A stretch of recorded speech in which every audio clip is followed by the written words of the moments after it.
Josh was born in the UK and he grew up as very active in the Federation of Zionist Youth. He moved on to Oxford University where he founded an Israel advocacy group which continued to flourish, and he received a floor debating prize in the Oxford Union. He moved on to Harvard. He's currently working in the office of the Israeli Prime Minister as an aide to Ron Dermer. Please welcome Josh Hantman. Come and join us. First of all, I'm not working for Ron anymore, it's clarification. My current boss will get really angry. I currently work in the Ministry of Defence, so you've got to, it's a big difference. So I'm going to get up here and actually disagree, just for our man in the front. First of all, I'm going to disagree with Dr. Becker and another couple of other phrases that were used that I actually believe are anti-Zionist, at least by my definition of the term.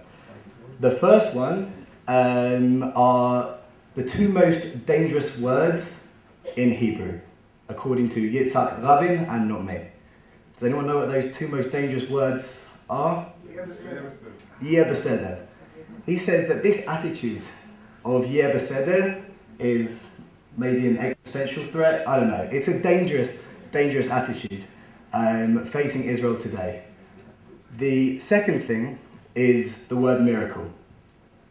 I personally don't believe in miracles, and for me, the word that really defines Zionism is another positive ism. Michael said there aren't any positive isms left in the world except for maybe feminism and for some of you vegetarianism. For me, Zionism is activism.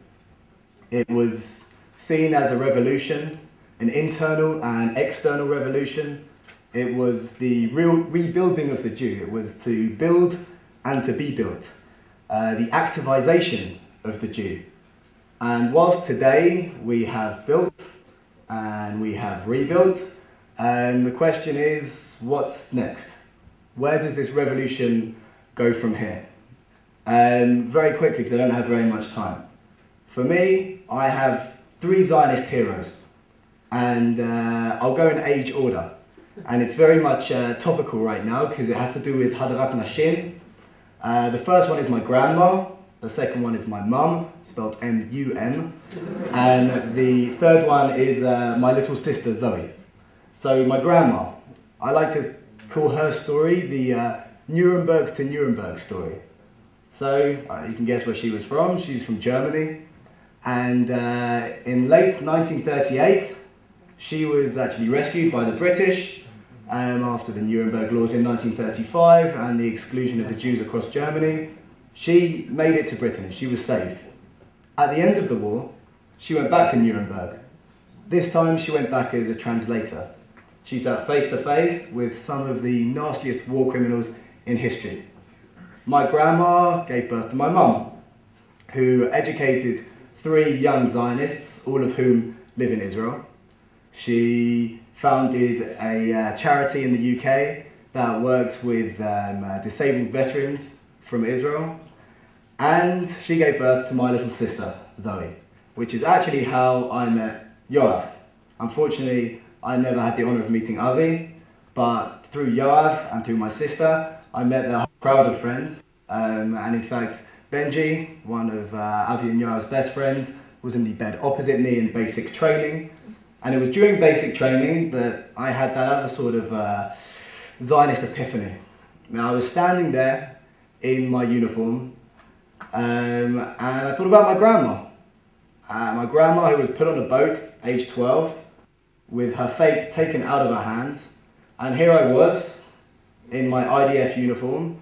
I'm not going to say that my service was the most meaningful of services, because Shlav Bet, most of the time you end up sitting in an office for 6 months, and that's exactly what I did. But this feeling of being in an Israeli army uniform, an IDF uniform, and having our fate in our own hands was really quite touching. So again, for me, Zionism is simply activism. My sister came here, she did Gorin Sabah with Yoav and Avi. Today she couldn't make it because she's working now with Gorin Sabah. And really, when I look at Israeli society today, it's that one word which I think we must take out of Zionism and implement in society today, and that is activism. Because we have built and we have been built. And now we genuinely have the honour to have our own fate in our own hands. It sounds like a cliche, but for the first time in 2,000 years, We genuinely have our own fate in our own hands. The question is, what do we do with that fate, and how do we shape our own future? Thank you, Josh.